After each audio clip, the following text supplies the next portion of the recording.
simplifier et surtout raccourcir les délais des procédures, des délégués du procureur de la République de Grenoble sont désormais en place au commissariat et au bureau de police à Échirolles. C'est au moins 3 mois de gagné avec la mise en place de cette alternative aux poursuites. Le centre de sciences de la métropole ouvrira ses portes à Pont-de-Claix le 30 septembre, un lieu qui propose de rendre accessible à tous et de façon documentée mais ludique les merveilles, les mystères et les défis de la Terre et de l'univers et de l'environnement. Visite en avant-première. Et puis elle a touché du doigt quelques-uns de ces mystères. Dans quelques minutes, j'accueillerai la première française et européenne à être allée dans l'espace, Claudie Aigneret.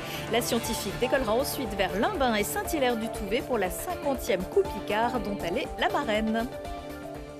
Bonsoir à tous, ravi de vous retrouver dans ce JT du mercredi 20 septembre 2023. Du lundi au vendredi à partir de 18h, l'essentiel de l'actualité du Grand Grenoble. Début de saison difficile pour ceux qui ont presque tout gagné l'an dernier. Après avoir enchaîné les records d'invisibilité, les brûleurs de loups, toujours privés de Damien Fleury, ont du mal à sortir du bois. Pour l'instant, mardi soir, les Grenoblois vainqueurs de la Coupe de France, vice-champions de France, ont été battus 2-3 par Chamonix à Baule-Sud, qui plus est, alors qu'ils avaient mené à 2 reprises. C'est leur 2e défaite en 4 matchs et l'équipe pointe à la 5e place du championnat. C'est inacceptable. Écoute, on est les brûleurs de loups. On se doit de montrer plus d'armes, d'acharnement, de travail. Écoute, c'est à nous à mettre nos bottes de travail, comme on dit en mon jargon québécois, et aller travailler et aller mériter ces victoires. Je ne dis pas que ce n'est pas important de gagner tous les matchs. C'est ce que je disais, c'est un process. Il faut les gagner pour avoir cette confiance de groupe. Mais encore une fois, ça ne se joue pas au match numéro 4. Donc c'est pour ça qu'il ne faut pas aussi se mettre dans la tête que ça ne va pas ou quoi que ce soit. Non, on n'est pas dans une crise. On a juste perdu un match de hockey. Demain, c'est un nouveau jour de retourner au boulot et de travailler fort. Et en tête de la Ligue Magnus, on retrouve pour l'instant Rouen, Angers et Amiens, les Ducs d'Angers, qui accueilleront les Brûleurs de Loups pour leur prochain match vendredi. Comment raccourcir les délais de justice, sachant qu'en 2021, le délai moyen des procédures correctionnelles était de 9 mois et demi. Pour les affaires peu complexes, le parquet de Grenoble s'associe à la police nationale et apporte depuis le 14 septembre une alternative aux poursuites. Pas besoin de passer par le tribunal. Ce sont des délégués du procureur qui s'en chargent directement au commissariat. Pour la première fois à Grenoble, ce n'est pas la première fois en France, mais en tout cas la première fois à Grenoble, nous avons fait se déplacer des délégués du procureur au sein du commissariat.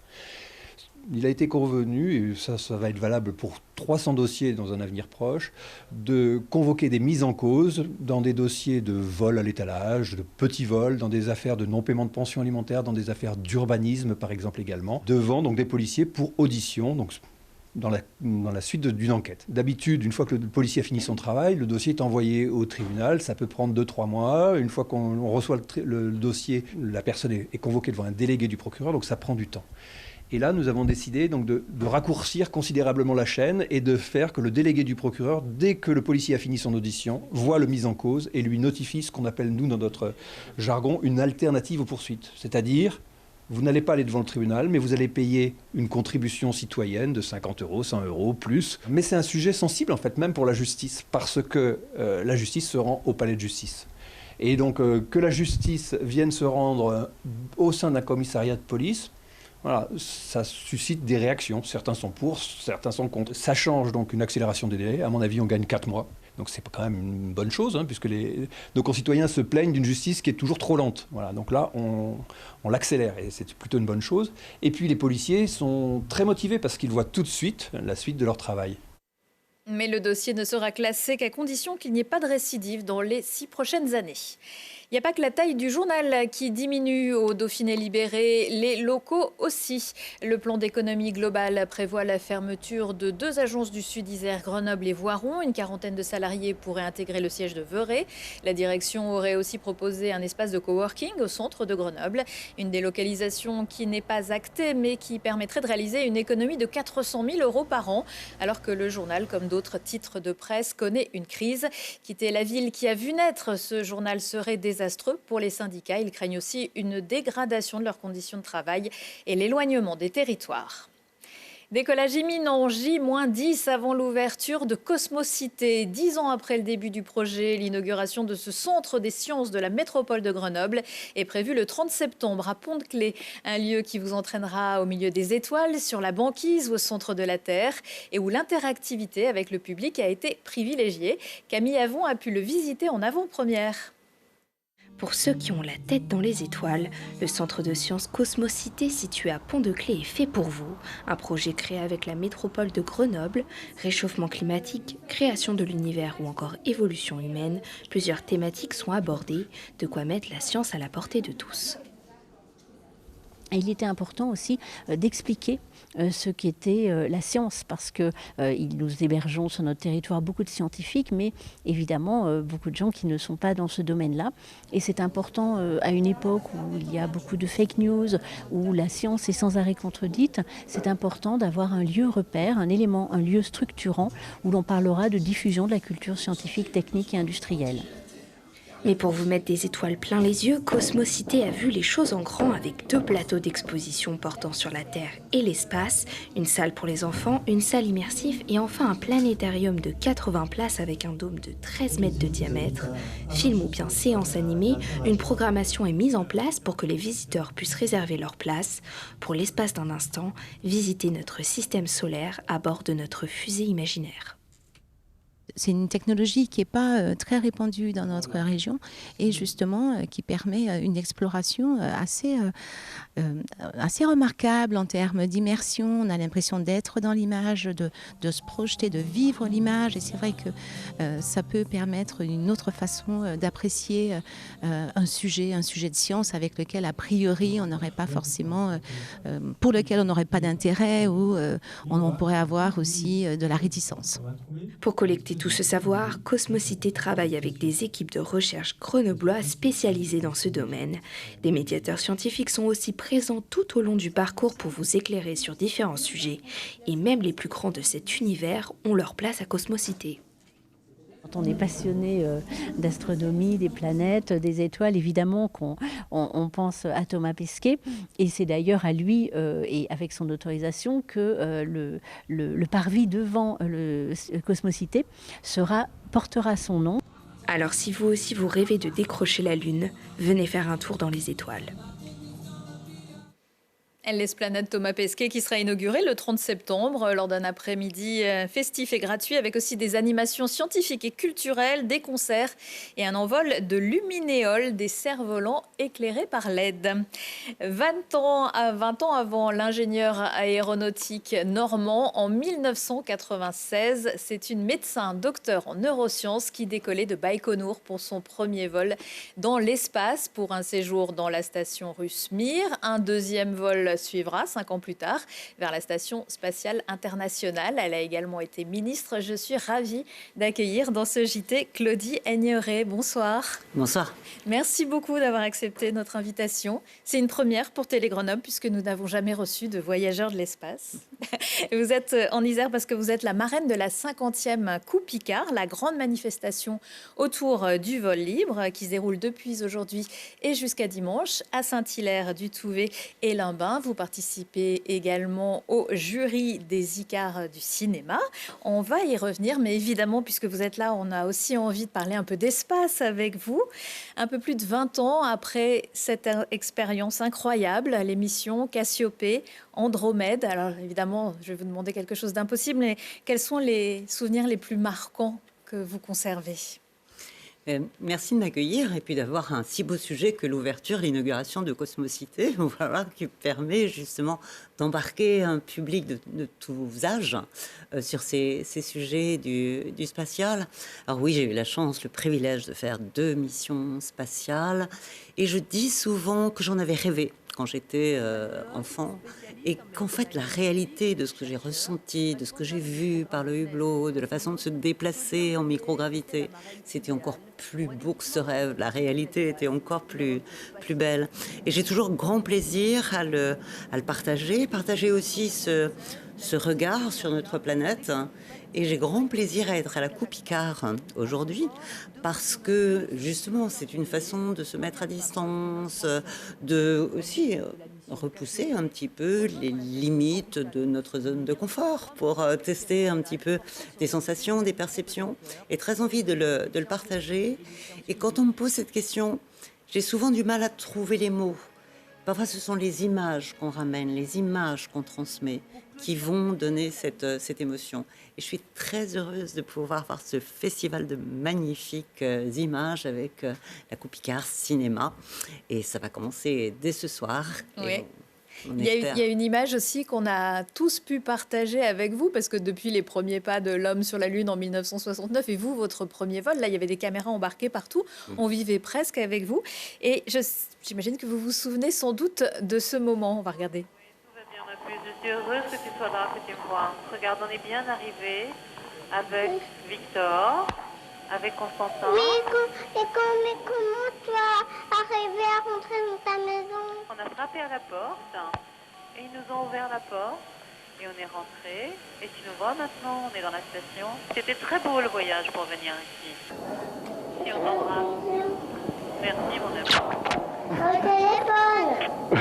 Je l'ai entendu dans le téléphone. Oui. Moi, c'est pas commun d'avoir une maman qui peut raconter des histoires de l'espace. Oui, c'est plein de nostalgie et de bonheur de revoir ces images. Bon, maintenant, c'est une jeune adulte, bien évidemment, vous l'imaginez. Mais je revois souvent la lumière dans les yeux des enfants quand on leur raconte, ils nous posent des questions, justement, sur qu'est-ce que c'est de voler. Alors, on ne vole pas vraiment, on est dans cette sensation de microgravité, mais on utilise un peu la troisième dimension. Et c'est aussi le plaisir à la Coupe Icare de faire partager ces émotions de la troisième dimension. Alors, chacun a sa vie. Et moi, j'ai eu un privilège immense de vivre ces moments, et ce qui me donne la chance aussi de continuer à vivre de belles aventures. Je suis heureuse de les partager à Saint-Hilaire-du-Touvet avec la Coupe Icare. Tous ces bénévoles, tous ces publics, et puis ces merveilleux, je sais pas, rêveurs qui vont nous emmener avec eux. Dans l'espace, on rêve aussi, et puis on voit la Terre comme elle est, comme on aimerait qu'elle soit. Aujourd'hui, on parle beaucoup d'environnement, et est-ce que vous vous rendiez déjà compte, on voyait déjà les dégâts que l'homme pouvait causer sur la Terre?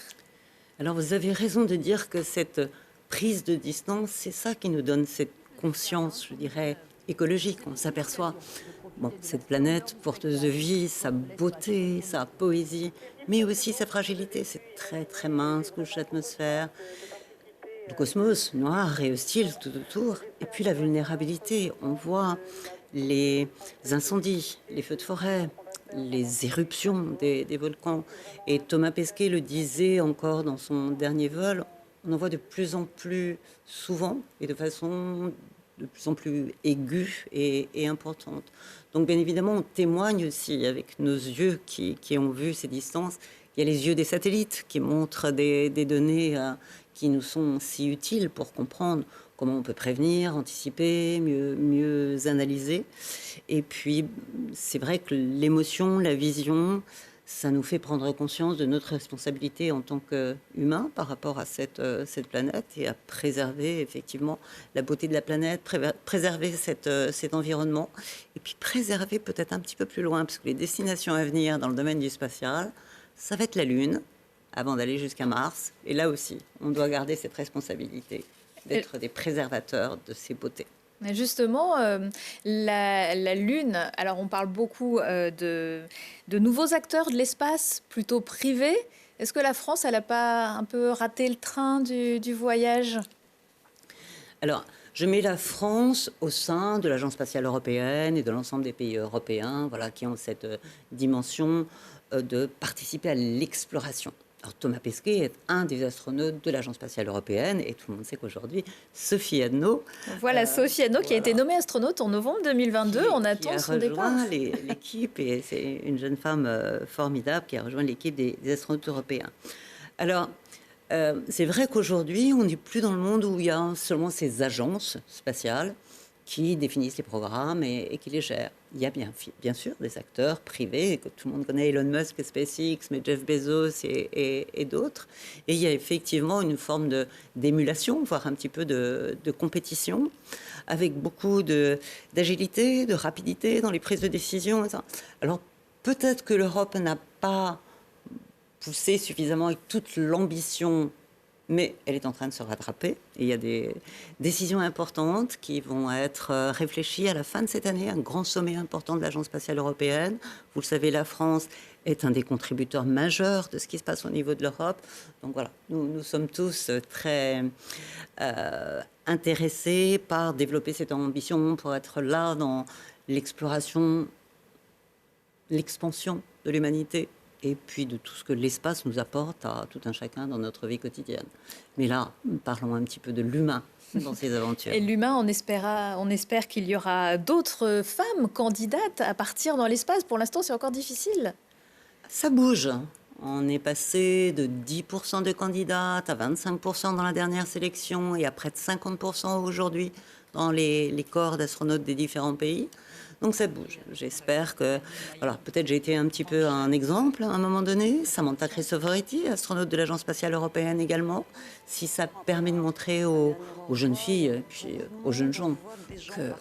Ouais, il y a vraiment des choses merveilleuses à essayer de réaliser son rêve. Alors allez-y, osez, et de plus en plus les jeunes femmes osent, et j'en suis très heureuse. Alors on va remettre les pieds sur terre, quoique avec donc la Coupe Icare, on en a déjà parlé un petit peu.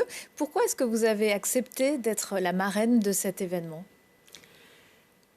Alors c'est un événement qui m'a déjà été présenté un petit peu par mon mari, qui a été Jean-Pierre Ignoret, astronaute, qui était présent en 2016 et qui en est revenu complètement ébloui par tout ce qu'il avait vu.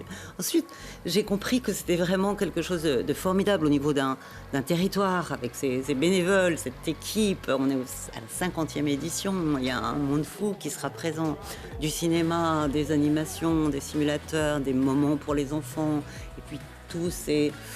Voilà, ceux qui vont nous emmener dans leur vol libre et leur possibilité de décoller. Alors je crois qu'on partage cette idée de se dire on peut aller plus loin que ce qui est notre confort de bipède avec les pieds sur terre.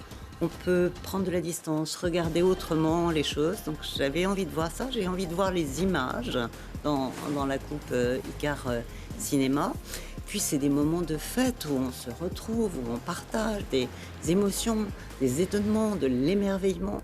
Et c'est ça qui fait avancer, c'est la curiosité, c'est être capable de s'étonner, de s'émerveiller. Et c'est vraiment le très beau moment pour le faire. Et c'est tel esprit d'équipe, je dirais, qui va être partagé, qu'on a vraiment envie d'être là. Je suis très fière d'en être la marraine. Eh bien, merci beaucoup. Je me demande s'ils ne vont pas vous demander de revenir tous les ans parce que vous en faites merveilleusement la promotion. Merci beaucoup, Claudie Ignoret, d'être passée sur ce plateau avant de vous rendre à la Coupe Icare. Et puis, peut-être, on vous verra une prochaine fois pour une prochaine édition de la Coupe Icare. Merci beaucoup. Merci. Prochain rendez-vous avec l'actu dans 1 heure et en replay sur télégrenoble.net. Excellente soirée à tous.